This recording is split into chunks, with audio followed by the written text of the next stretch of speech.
This is Conversations with Mike Sparks. Are you concerned with the state of America, your state, your community? Then you're in the right place. State Representative Mike Sparks. He and guests are here to talk about local politics, history, faith, and freedom.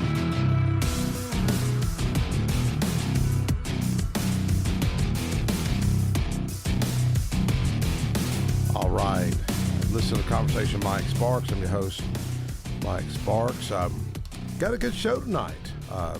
Here in just a little bit, we're going to have Dr. Ming Wang, a dear friend and a kind of a hero of mine, and I think he's probably the smartest guy in the state of Tennessee. And somebody looked at me the other day because they didn't know who Ming Wang was, and I said, this guy's giving sight to the blind. Trump that. And they couldn't, It was like checkmate. They didn't know what to say, but I appreciate he's fixing to come on here in a little bit. But one thing we've been talking about bringing attention to is the old town of Jefferson. I think it's fascinating that the Trail of Tears come through there. The first black lawmaker came through there. He was a Republican, by the way. Nobody ever tells you this. Samson Keeble. My understanding, he fought in the Confederate Army. No one's ever going to tell you this, folks. Media won't tell it because it doesn't simply fit their narrative. But the federal government come in and took their property and displaced all those people. I believe in property rights and freedom, and they displaced all the residents there. And I often use the term butthurt, and I think there's still some of that. They may not call it that, some of the relatives of their parents that own property out there and farms. But it's a fascinating discussion. And Roger Thomas here with Sam Davis Home, they had a big reunion over the weekend, didn't you? Oh, yes, Roger? yes. We had it was actually the old Jefferson School in the Jefferson area. And I'd say it was probably 50, 60 people. But what was sad, they read off a list of people that have passed since the last reunion. Yeah. 37. Really? Wow. It was 5 years ago, but 37. And 37 had left. Yeah, yes. And one of them is my cousin, my first cousin. Your aunt couldn't make it. And she's 95. Died. And she's actually the oldest living person from that area. Yeah. And I'll brief everybody about old Jefferson a little bit, what it's about. I think a lot of people kind of know, but it was the county seat for Rutherford from 1803 to 1811. Yep. And, of course, it moved it on to Murfreesboro later on, for whatever reasons. But as different things went on, and so there was a town of Old Jefferson there. And in 1966, 67, Percy Priest Dam come in. Yep. All right. And it's going to flood this town, the town of Old Jefferson, yep, where my mom was born. My great-great-grandparents were. And it never flooded. Okay. Yeah. That was the thing. It never really flooded. An atrocity, but they burned it down and tore it down, tore the roads out. And that was the bad thing about it. It was a bad call on their part. Got everybody's land for cheaper or nothing, which included my family. Aren't you shocked this doesn't make national news? Oh, it only news it really makes is just right around there. Just people. Well, this radio station. Yeah. Well, I think you're really good about Wayne it. Blair are going to be talking about it sometime. Well, yeah, we're going to be talking, I think, more about the ghost stuff. Oh, okay. Yeah. So. But anyway, they had the reunion yesterday, and Mr. Jones was there. Yeah. He's been on here for Charles Jones, and he's 95, and he drove himself to the reunion. Wow. We got a little lost in Jefferson Pike construction. Oh, you got a little lost. Is what you say? No. You said he had to call you because they got some temporary construction I thought you meant when we went on that tour and you got lost. That's Okay. I quit breaking that up. But but yeah, he met me down there by Gillsville. Yeah. We used to call it Gillsville, Ace Hardware and all that. Yeah. Well, it's not even Ace anymore. But as construction was going on, so I went down there and he followed me in, and we made it over to the Davenport Farm, which was really awesome. And Yeah. if you've ever been there, it's Kay awesome. Davenport. Yes, Mm-hmm. and then we really appreciated them. But I got to see a guy I hadn't seen since 4th grade. Yeah. And his dad was military. They had moved, Seward Air Force Base, and I can remember the name. I remember. So he went, even though he was Air Force his dad. child, he still went to Old Jefferson. Yeah, they did for a while. Old Jefferson people See, need I to go didn't to know John that. Coleman or someone to Old Jefferson. Okay. And Okay. and they came to Old Jefferson, and I seen a guy had Chandler, and I said, "Are you?" He said, "No, that's my brother, and he's here," and he pointed him out. Oh, cool. And I said, "Man," he goes, "Yeah." We got talking. So where do they live? He lives. I'm not. He was living in Florida, but he's around here, Columbia or somewhere So now. he He came told up me for that. he came up for that. Wow. Now, did Carson make it? No, Carson couldn't make it. My sister, she went there, and they're in California. Jenny Williams make it? Jenny was there, Melinda Potts, and also big shout out to Joyce Leonard that kind of put it on. Her mom was my fourth grade teacher. Okay, really? Third and fourth. It was 2 classes in a room. Yeah. But anyway, I kind of summed it up. But we really had a great time. But the crowds are, people are kind of quickly. So maybe one day, my big dream, I always tell you this, is have a some kind of museum. Yeah. Well, Mr. Jones, I know he's interested in trying to help with something. But he's actually going to speak at your annual chili cook-off you have. Yeah, January the 4th at Sam Davis home. Yeah, he's going to be one of the speakers. He's going to be talking about his book. He's written a couple, and one is actually Jerry Short's grandparents, and he's the hero. It's kind of part fiction, part that. Peyton Smith, that's the hero in this book he's telling. Yeah, well, speaking of Jerry Short, great guy, by the way, on Smyrna Council. His parents, my understanding, his parents lived in the old Stony Lonesome plantation. That was his grandparents. Grandparents, where Samson Keeble was born. He was born free. He was born free. Yeah. And I think his parents, Samson Keeble's parents, were free. My understanding of the Keebles, any slaves they were all set free before the Civil War. Yeah. That's my understanding. So there's Marshall Keeble, I think, who was a famous minister. But it's some cool history, and I'm really hoping that Senator Kitcher and I, former Mayor Bill Kitcher and I, tried to save the old Kings Johns home. And I told Ernie Johns before he died, Ernie was county historian, that he wanted me to do something. I said, I'll try. And we almost had that home saved and bought. If I'd have had lobbyists, man, I hate to say it, I probably would have got it done. But, man, I heard the most interesting story. Melinda Potts, she was a king, okay? Yeah. Well, she was a Graves. Her mom was a king, the house, in that house. She was telling me about that. It was actually a hospital during the Civil War. Bullet holes. Yeah, she told me there was blood back there, and they belonged to hers way before I think the Joneses got it. They owned that. That would be a prime place for a museum, because that was old Jefferson back then. All that Sam Davis home was too. Man, you need to talk to Mr. Jones. Maybe he'll stroke a check. Well, that or the federal government and tell Mr. Jones he can't take all that money with him. Yeah. He owned part of Hickory Hollow Mall, and he's a successful businessman.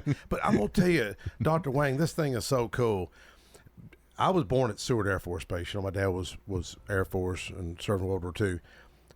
Charles Jones remembers riding in a car down Jefferson Pike in front of where the airport is before the World War II airport was installed. I thought, this is weird. I'm in like a matrix. But he remembers this.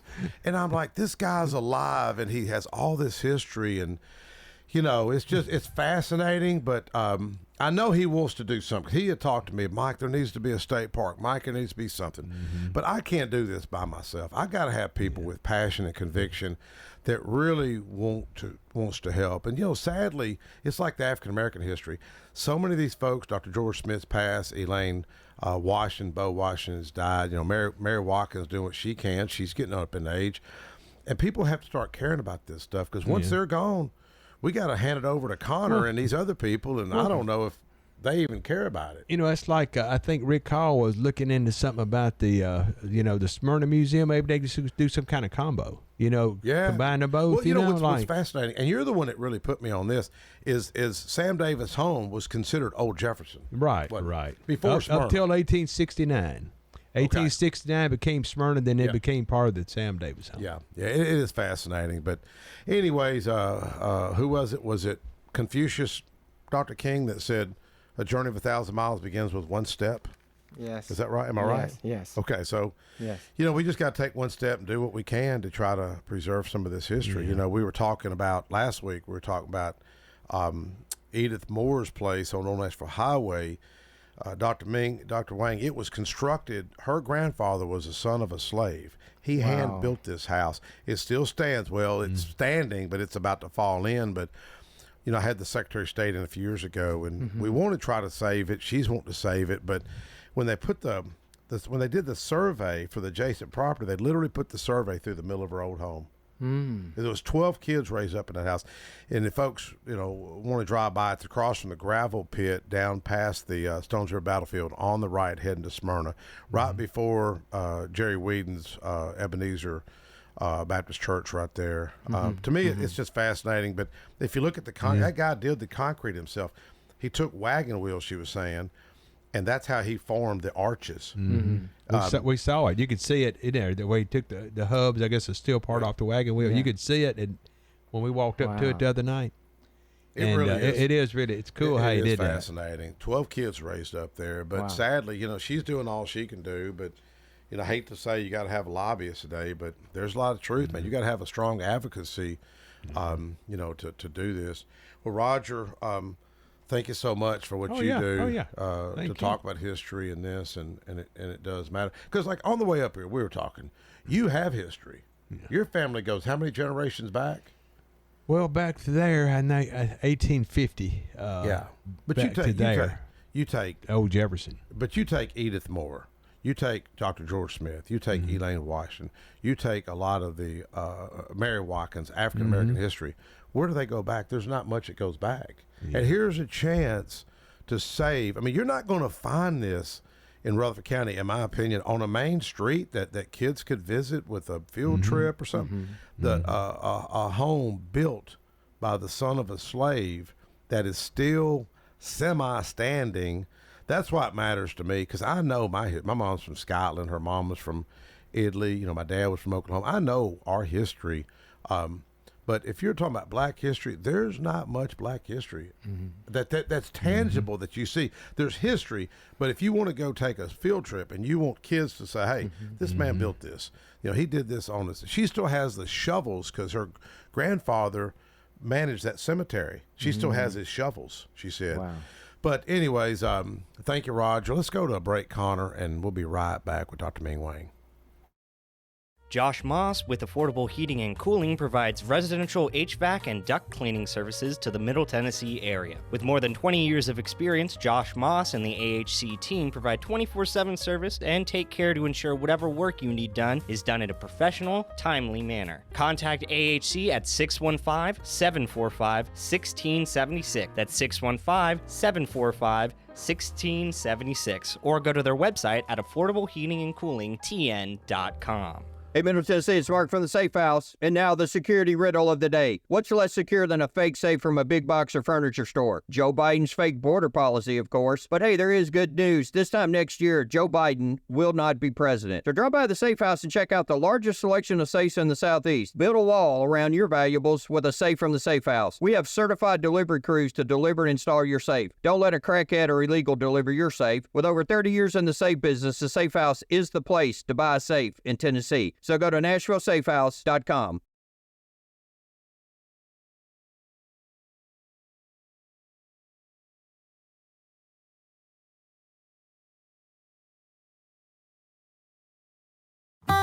Hi, this is Allie Dowenhauer with Isaiah 117 House. Isaiah 117 House provides physical and emotional support for children awaiting foster care placement here in Rutherford County. We are changing the way foster care begins, and those kiddos are brought to our house to hang out and wait for a foster family, and they're given everything they need. We support foster children, DCS, and foster families here in Rutherford County. Visit us at www.isaiah117house.com or visit our Facebook page, Isaiah 117 House, Rutherford County. Hey, I'm Floyd, and I'm inviting you to join me at CR. That's Celebrate Recovery. We meet at Family Worship Center, 3045 Memorial Boulevard on Sunday at 6 p.m. We're a 12-step Christ-centered program that offers help for all the hurts, habits, and hang-ups that's causing you pain. The program works if you work it, and I'm proof. For other CR groups, go to CelebrateRecovery.com and click on the group finder. Hope to see you soon. Hi there, my name is Rusty Russ. I, along with my sons, Luke and Reed Russ, sell real estate for Stevens Group in the Middle Tennessee area. We are a team of professionals who have the knowledge of local and regional market, which allows us to offer you a full range of commercial, industrial, residential, and investment real estate services, matching our resources with your needs. You can call us at 615-366-8900 or at my cell 615-406-5553 or email jrustyrust@comcast.net. AF FFI is Middle Tennessee's premier choice for pest, wildlife, and moisture control. They specialize in those difficult and unique cases. You can reach them by phone at 615-300-2395. That's 615-300-2395. Or stop in at 200 Glenrose Lane in Smyrna.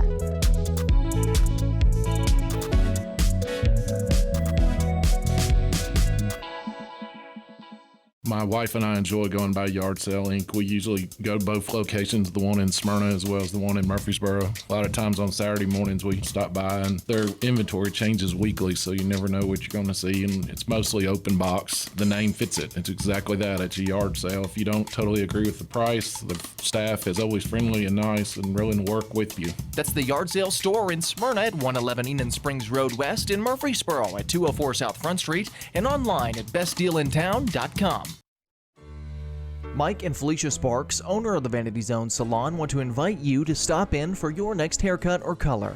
Their stylists Michelle, Tori, Tracy, Brandy, Sarah, and Gail offer the best creative cuts and color for all ages, for men and women. The Vanity Zone is located at 732 Nissan Drive in Smyrna, to the right of the Crystals Restaurant. To look and feel your best, visit the Vanity Zone Salon today. Call 615-355-1721 to book your next appointment.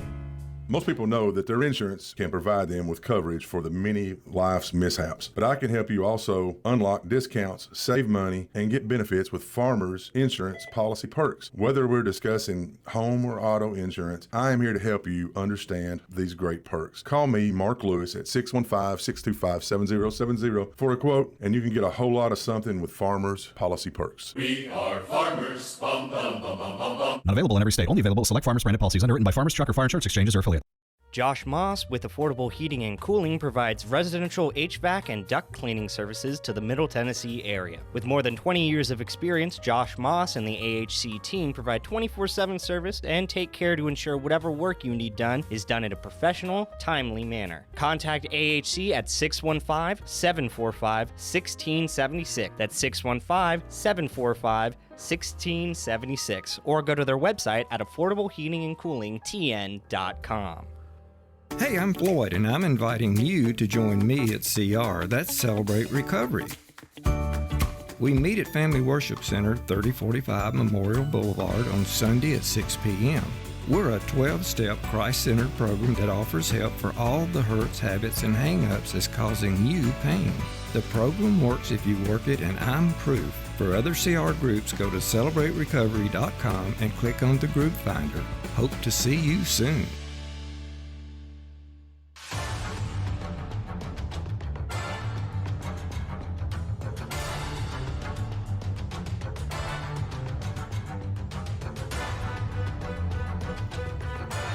All right, we're back. Conversation with Mike Sparks talking to Dr. Ming Wang. One reason this guy's kind of a hero of mine is we were just talking on Facebook Live, talking about taking our freedoms for granted.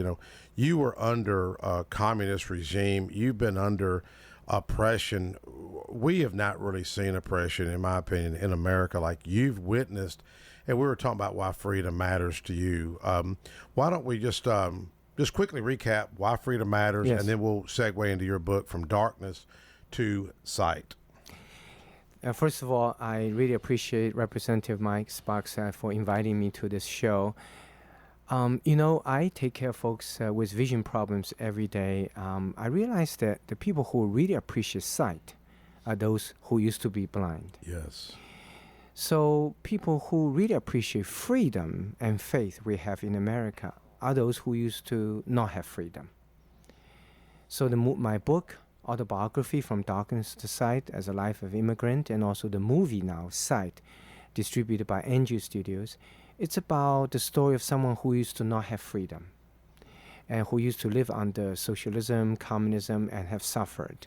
And really bring the perspective, the story to America today is that we are so blessed, live in a free country. Yes. And we should recognize human nature is that since we always had freedom, we do take for granted. And sometimes, Mike, they say, Ming, what's the proof that we have taken for granted? Well, I said the proof is that we are so divided as a nation. Yes. We are so unable to work across political aisles, racial divides, and ethnic divisions to solve the problems that we face as a nation. I really believe that we need to appreciate America by being more willing to overcome our polarization and division and find the common ground. Yes. You know, on this show, I've often talked about I call them synchronicities. If you've ever studied Yes. Dr. Carl Jung, Yes, yes. Jung, then Jordan Peterson talks Yes. about this. It's just coincidences that they're meaningful coincidences. And even Albert Einstein said, coincidences are God's way of remaining anonymous. So I often see coincidences in my life, and I think I shared this with you. During COVID, I was hosting you on a Zoom call, and we were at Danny Tollison's Turner Security in Smyrna, and I had some Laverne officials on, and we were doing the social distancing, and I had my homework at the same time at MTSU. I had Professor my mind just went blank. Leroy something.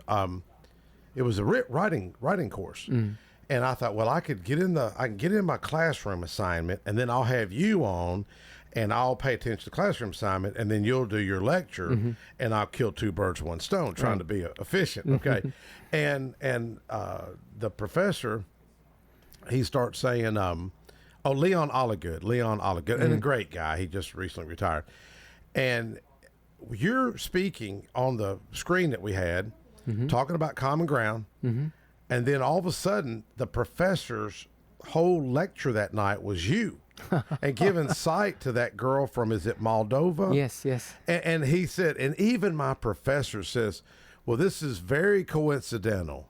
This is very coincidental. So my professor witnessed it manifest itself. Wow. And it was a meaningful coincidence. And I think I interrupted your whole lecture because I was so excited and about it. But I often see those manifestations.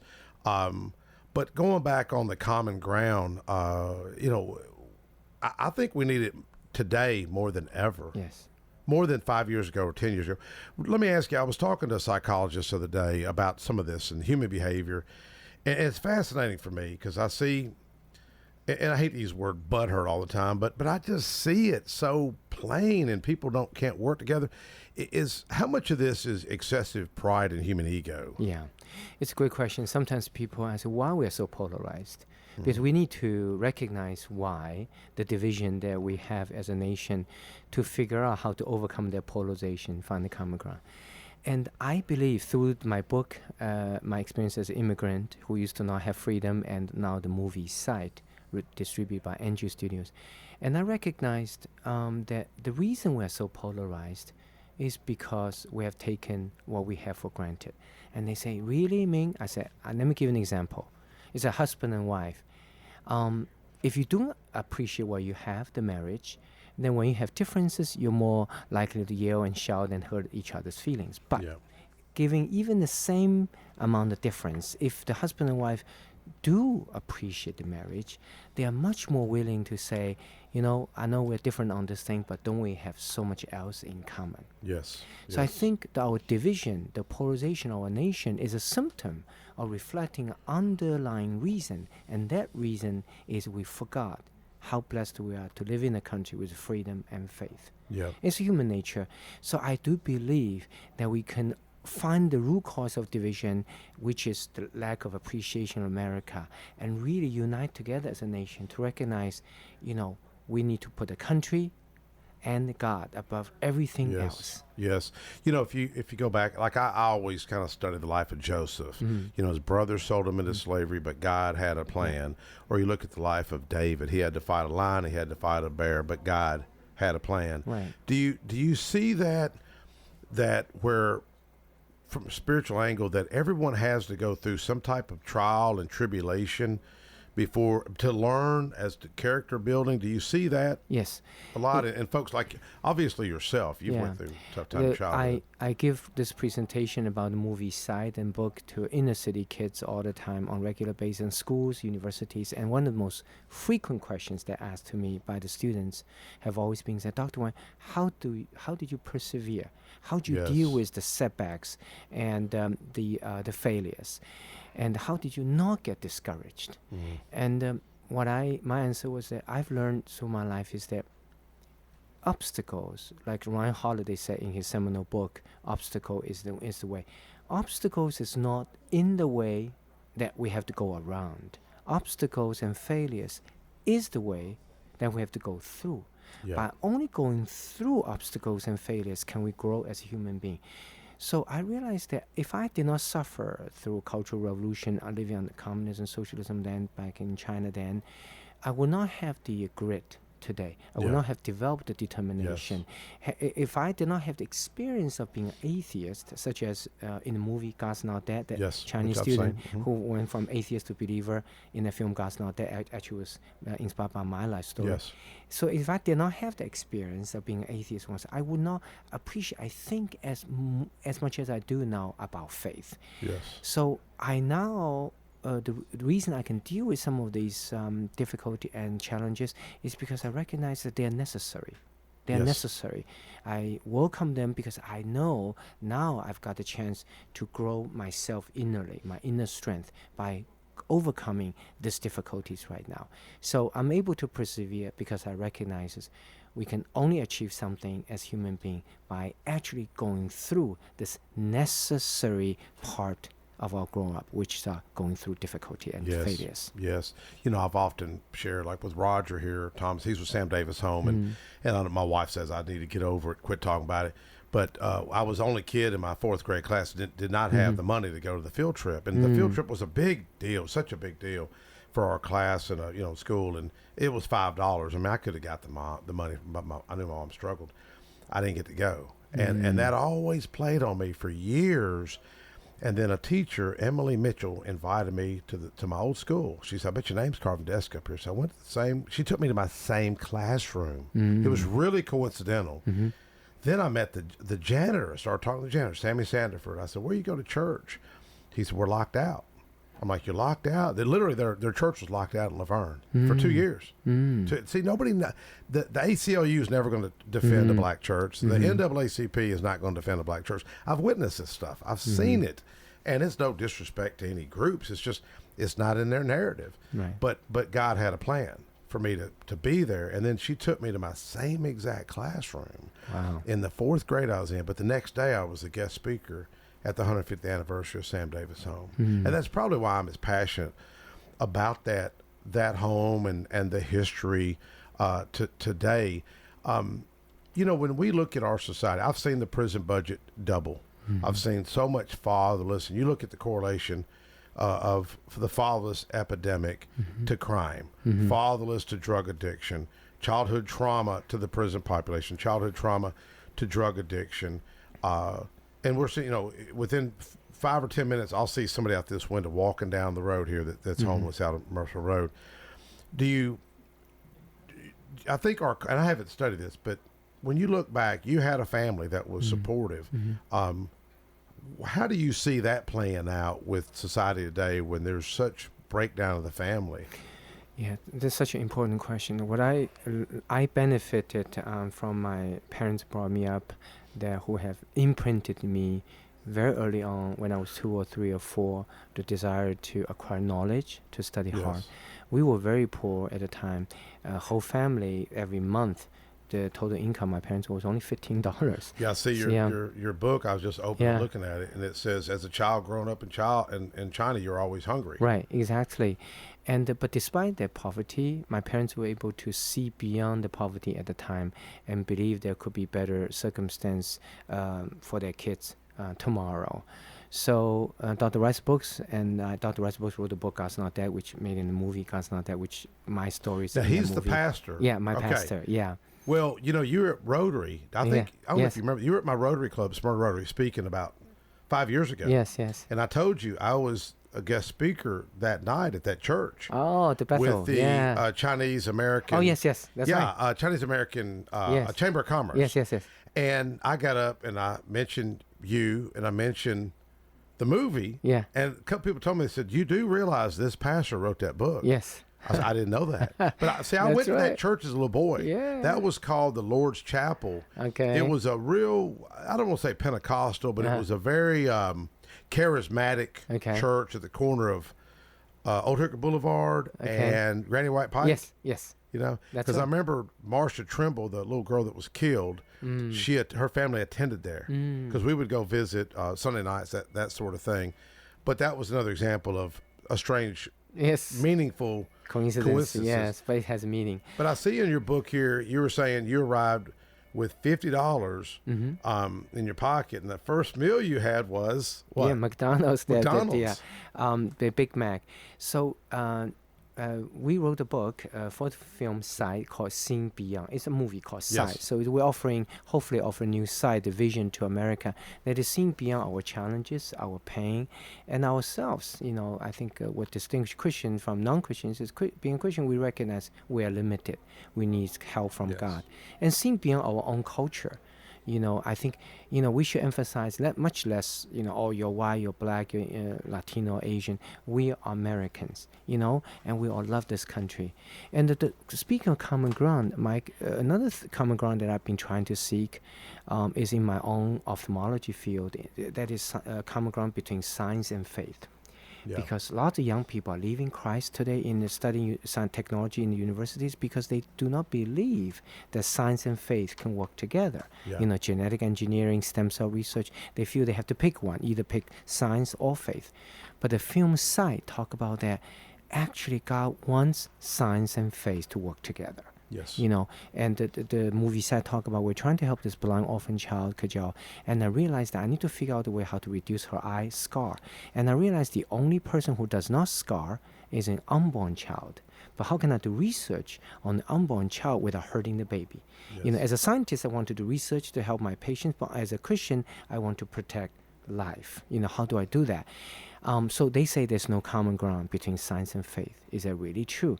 But fortunately, I remember as a Christian, I need to pray and I need to ask for God for wisdom. And James 1:4 says, you know, perseverance completes you. So I persevere. I believe God will show me the way to advance science, but at the same time protecting life. So eventually we came across this piece of tissue, the placenta. So I started thinking maybe placenta is what gives the unborn child the ability to heal without scar. So I got those placentas donated to me by mothers after giving birth to children in the hospitals, and the placenta is always discarded. So I got those placentas and I created amniotic placenta contact lens. Then when I put this amniotic placenta contact lens on the injured eyes, indeed, miracle happened. But you prayed about it. Yes. That is God give me the wisdom to persevere, the James 1:4. And so glory belongs to God. And in fact, I'm not just saying it, I actually believe God gave me the insight using the placenta. So actually I donated my patent to the world. I just went around the world teaching the doctors. Who's the first? Is there the first country to reach out? Is there anybody that's reached I went out quickly? around Europe countries and Asian countries. So over a 20-year period, I went about 50-some countries, taught free of charge over 10,000 eye doctors how to use this technology. Wow. I put my patent online to share with the world. Today, amniotic membrane contact lens, which you talk about in the film Sight, is a $5 billion industry. And millions of patients have the eyesight restored throughout the world. And even though I did not make any money, and people say, oh, man, you're stupid. I said, no, that's what God wants me to do, to recognize who is truly the creator of this technology. God, I did not invent the placenta. I did not invent the amniotic membrane. God did. And he gave me an opportunity to catch a little glimpse part of his original creation. Well, you can't take all this with you. Exactly. I mean, you're a wealthy guy. I've been to your house. You still at the same house? Yeah, same house, Okay, I figured you probably moved. No. I think we were watching a Super Bowl or something. Yes, ago, exactly. You remember it, Now, you are, if any churches or any groups wanted to invite you, is there certain, because I'd love to have you back at my church. You were at my church, I guess, 8 or 10 years ago? Yes, about 10 years ago. I would love to come. My favorite talk is Faith and Science Have Common Ground. Yes. And, so you kind of combine them both together. Exactly. And I want the church to invite the young people, especially those young people who are studying science, artificial intelligence in universities, and thinking erroneously God did not want science and faith to work together. My experience as a scientist and a Christian is God wants these two together, such as the amniotic membrane contact lens story.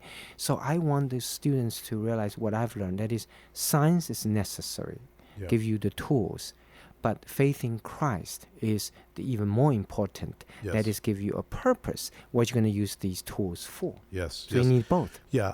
I had Men of Valor on the radio with me. I know you know. Yes. Raul Lopez and Men of Valor. Tommy Vallejos and others. And we had Mark Pody and some others. Yes. We had the prayer at the courthouse. Mhm. You know, they traveled all the courthouse. I think I hit like 4, but it was very moving up here at the square. Mayor Carr spoke, and other Commissioner McMurray and some others spoke up here, and Judy King, my Rotary president, sang Amazing Grace. Mm-hmm. You know, that was my legislation, Yes. make it the official state hymn Yes. of Tennessee. And I think that doesn't Amazing Grace even mention that I was once blind, now I Yes, see. now I can see. So I thought when you Exactly. said it, I thought, what? Kind of reminds me Exactly. of the song. But it was a great event. Just hearing Amazing Grace across the whole area there. In fact, the next radio program is Angela Bingham. Do you know Angela? Simplicity Radio? Mm-mm. Oh, she's really Okay, sweet. I see. We had an event at the courthouse a few months ago doing it was a little monument marker at the courthouse honoring former slaves that had passed, and I was one of the guest speakers, and she was singing. I didn't know she could sing. She was singing Amazing Grace. It was really what I call confirming.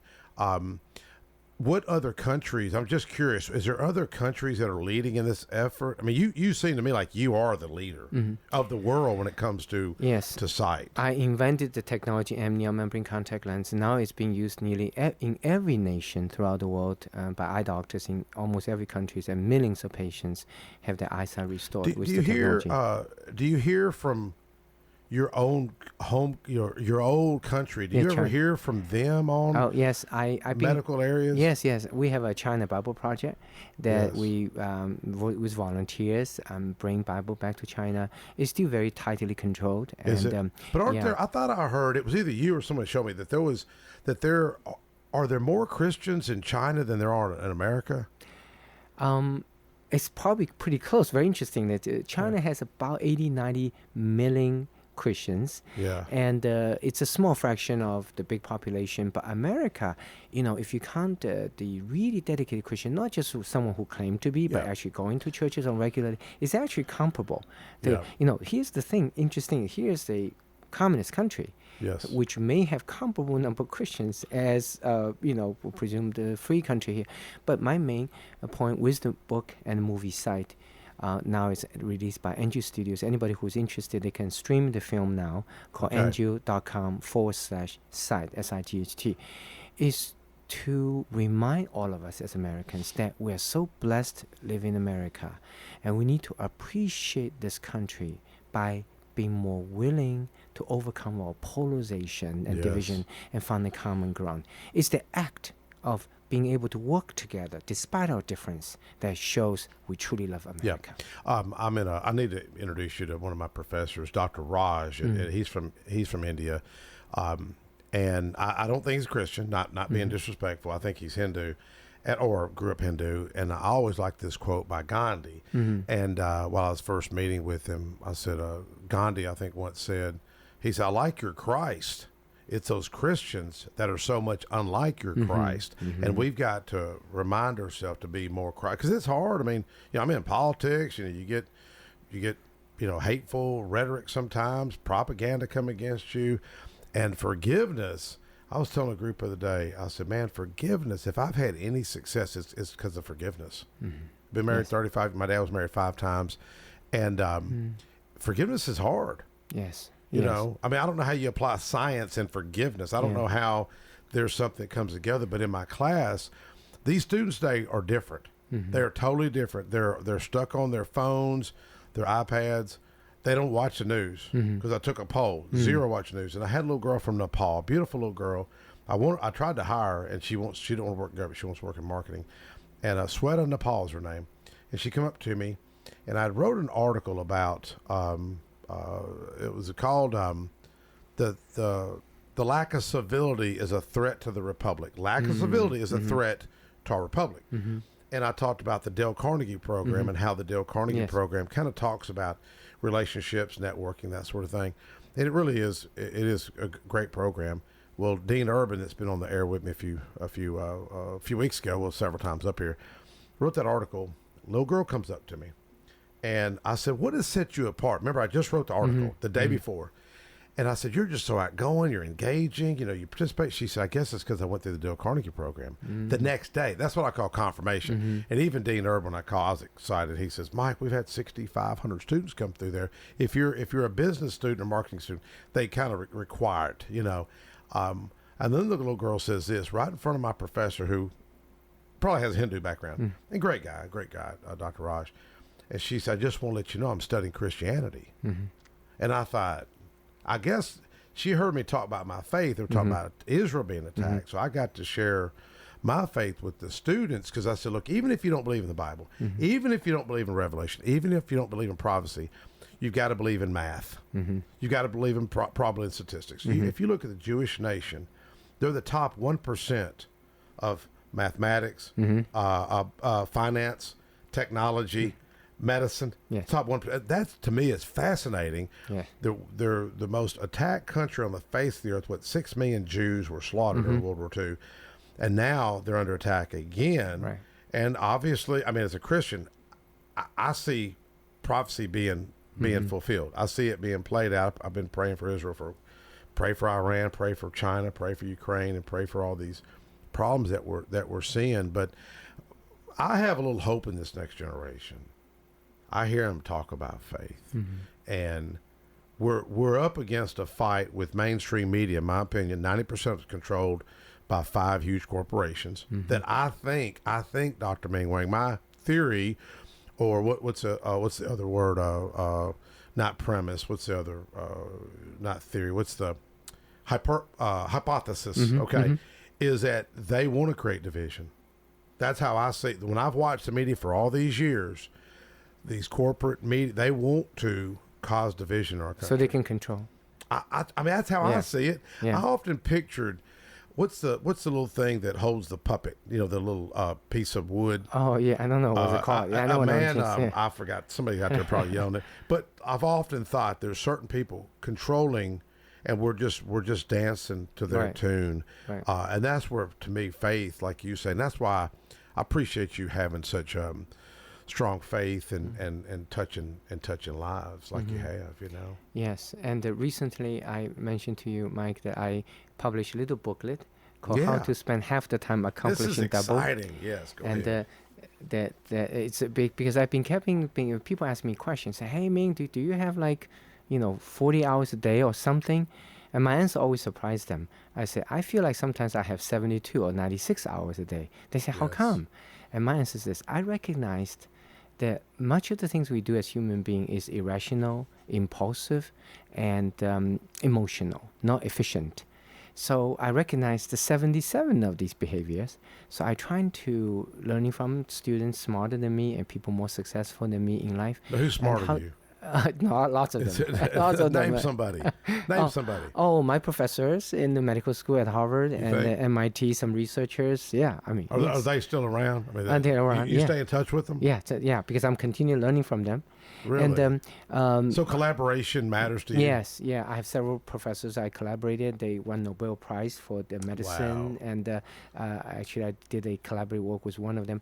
And so the thing is, I learned from these smarter people 77 pearls, how to overcome our innate human nature of being irrational, emotional, and inefficient, and make us more efficient.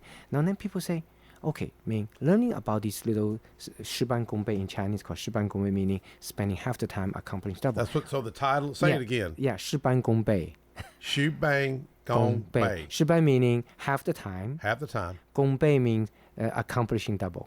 Really? Spend half the time accomplishing double. Yeah, efficiency. Yeah. And I realized something. We are mostly emotional. We're 90% emotional, irrational. Oh, yeah. So if I could recognize that, I recognize 77 of those behaviors and intentionally overcome that, make it logical and rational, I can make myself not just 10% more efficient or even 100% efficient, I can make myself 1,000% more efficient. Well, how do you? Oh, there's my friend Marty Lutman sent me a picture. That's Yes, you and yes, Marty at, yes. What's that? Is that the? I saw him in this was at the Tennessee Waltz. Yeah, Tennessee Waltz. Yeah, supporting the State Museum. And I Yeah. said, hey, Marty, let's take a picture. Actually, he was in my cell phone, and we just I just pop up his, and we take a Well, picture he's together. had a setback. You know, I know that, but he said he started walking now. He's got. Well, he's getting a little bit better, but he's Yeah. got such a great attitude. Yes. You know. Yeah. Now, like when you were suffering through all the pain you went through in China, how did you keep your mind? I mean, what were you focusing on to keep your head straight? My biggest pro, as I mentioned earlier, is recognize whatever I'm in. Number one, this shall pass. Yes. Number two, this is a test. This is a chance to grow. Oh, you look at the test of character. Yeah, test of character and the chance to grow. Yes, I can see it. Yeah. Hey, let's take a quick break. We'll be right back. Josh Moss with Affordable Heating and Cooling provides residential HVAC and duct cleaning services to the Middle Tennessee area. With more than 20 years of experience, Josh Moss and the AHC team provide 24/7 service and take care to ensure whatever work you need done is done in a professional, timely manner. Contact AHC at 615-745-1676. That's 615-745-1676. Or go to their website at affordableheatingandcoolingtn.com. Mike and Felicia Sparks, owner of the Vanity Zone Salon, want to invite you to stop in for your next haircut or color. Their stylists Michelle, Tori, Tracy, Brandy, Sarah, and Gail offer the best creative cuts and color for all ages, for men and women. The Vanity Zone is located at 732 Nissan Drive in Smyrna, to the right of the Crystals Restaurant. To look and feel your best, visit the Vanity Zone Salon today. Call 615-355-1721 to book your next appointment. Most people know that their insurance can provide them with coverage for the many life's mishaps, but I can help you also unlock discounts, save money, and get benefits with Farmers Insurance policy perks. Whether we're discussing home or auto insurance, I am here to help you understand these great perks. Call me, Mark Lewis, at 615-625-7070 for a quote, and you can get a whole lot of something with Farmers policy perks. We are farmers. Bum, bum, bum, bum, bum, bum. Not available in every state. Only available with select Farmers branded policies underwritten by Farmers Truck or Fire Insurance Exchanges or affiliate. Hi there, my name is Rusty Russ. I, along with my sons, Luke and Reed Russ, sell real estate for Stevens Group in the Middle Tennessee area. We are a team of professionals who have the knowledge of local and regional market, which allows us to offer you a full range of commercial, industrial, residential, and investment real estate services, matching our resources with your needs. You can call us at 615-366-8900 or at my cell 615-406-5553 or email jrustyrust@comcast.net.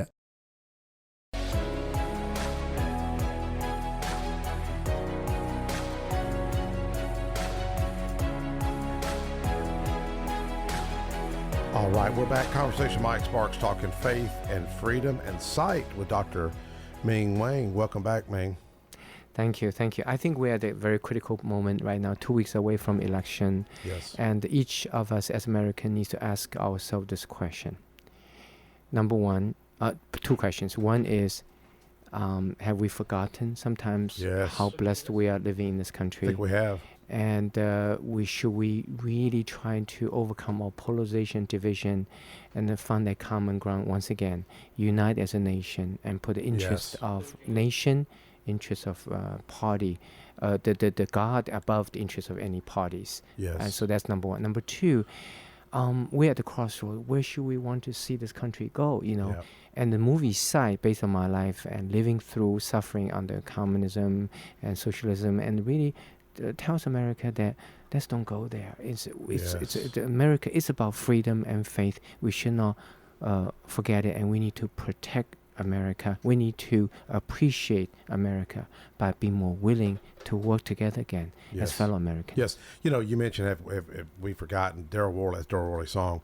I was at Nissan. I used to work at Nissan. My friend got killed in Iraq and blown out of a Humvee and killed. Freddie Hahn, he bought a truck from him. My mother happened to pray with him. He says, he said, Mike, I've been deployed. And I was at this event working with Habitat. And I seen one of my former coworkers from years ago, and I asked her, but how many of y'all knows who Asbury Freddie Hahn was, Sergeant Hahn? Nobody knew. It really angered me, to be honest, that he left here, gets killed in Iraq, and nobody knows who he is. Yeah. So in fact, I got criticized a few years ago for I've named a few bridges and roads after military folks, but I tried to reach out to Daryl Worley and say, hey man, you need to revamp that song, because people I think have forgotten. You know, you come over, you had your first sandwich was a Big Mac, right? I know. I was so hungry. You know, I suffered through Cultural Revolution in China. It's talking about in the movie. Yeah, $50. Yeah, $50 came to America, and I didn't know the language. I didn't know no one. I only had $50. But it's interesting. I was dressed like totally, too formal. The suit, three-piece suit, and people say that you got to dress like American. I only had $10. How could I dress like American? It was only $10. Yeah. And Salvation Army. Salvation Army. In the movie side, you see that, but the movie side is a message. That's all in there. That's pretty cool. Exactly. That was a good part, though. And the movie side is about offering a sight, a vision to all Americans today that we are living in the greatest nation on this planet, and we need to appreciate America. Not just saying it, we love America, but truly act on it by being more willing to work together to overcome the polarization and find the common ground. Yes. Speaking of McDonald's, guess who's working at McDonald's today? Does anybody know who's working at McDonald's today? Donald Trump was working at McDonald's. He was doing the fry machine. Is that not cool? Okay. You know, 1 in 8 Americans have worked at McDonald's. Yeah. You know, McDonald's feeds 68 million people a day. Wow. I went by there today and got me my senior discount cup of coffee. I think we got is Marty on? He should be on. Hey, Marty, you there? I'm here. Hey, we were just you got to hang out with Dr. Wang here a couple weeks ago, didn't you? Boy. Hey, Marty. An honor. I did. I got to hang out with him. I sure did. We shared a dinner together one night. Yeah. Yes. Well, we are so appreciative of you, Marty, and your courage and the positive attitude, working through the setbacks in life and getting back on the feet. That your courage really inspires all of us. Well, thank you, sir. But I want to tell you about McDonald's. My very first job was McDonald's at 65 cents an hour. Wow. How old a fella are you? I'm about 94, 95. Your this is 65 cents. I worked in McDonald's $3.25, so I'm a little bit younger than you, but not much. Oh yeah. Yeah. Oh, did you ever work there? Yeah. Did you really? Yeah. For real? Burger King and McDonald's $3.25 an hour. Really? Yeah. Wow. Well, Marty, you were on a radio show. I was telling Dr. Wang, Mark Brassfield, the Safe and Secure Show, 99.7 last night, weren't you? I was, and I would like to invite Dr. Wang to go with me on that show one day. Okay, sure. I would. I think we would have a good time on that show. Yes. Sharing your history and history. Sure. Yes, sir, Dr. Wang. I think we'd be a good team. Well, send something over to Mark Brassfield, Marty, see if he'd have them up. That's aired on 90.7, largest station I think in Tennessee, 5 to 6 with Mark Brassfield, Safe and Secure. It's a Safe House Security show. But that bill I was telling you I passed, the Safe Storage of Firearms Act. Speaking of coincidence, I went to Kyle Yorlet, who was killed with a stolen gun, and I just felt a calling to go to his funeral, and I went. I kept thinking, Lord, you got me here for a reason. Then I got asked to carry the bill. But he was killed with a stolen gun. And the argument I've made, if that gun had been locked up, there's a good chance Kyle Yorlet would be alive today. And the bill had never passed. We prayed over it.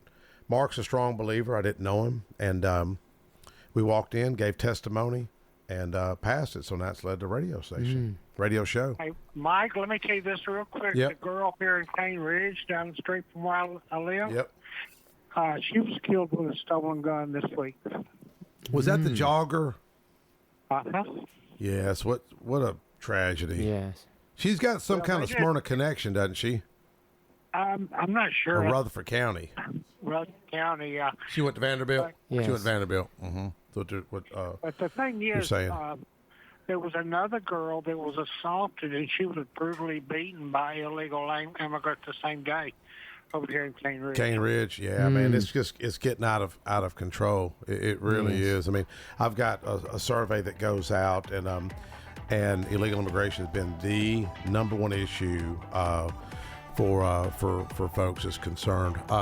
Dr. Ming Wang, thank you for coming in, and thank you, Connor. And I'm going to reach out to my pastor, Brother Hazard, have them host you at my church like we did years ago. And also Mark Lewis. We do a Bible study called Men of Hope at Hope Fellowship Church every other Saturday. All the men are invited. So can you meet us at 7:30 in the morning? 7:30. I have to check my schedule. It'll be about 2 weeks from now. Oh, okay. Or a month. Send me an email. I will do it. I'd love to. All right. Thank you so much, folks. We'll catch up with you next week for more Conversation Mike Sparks.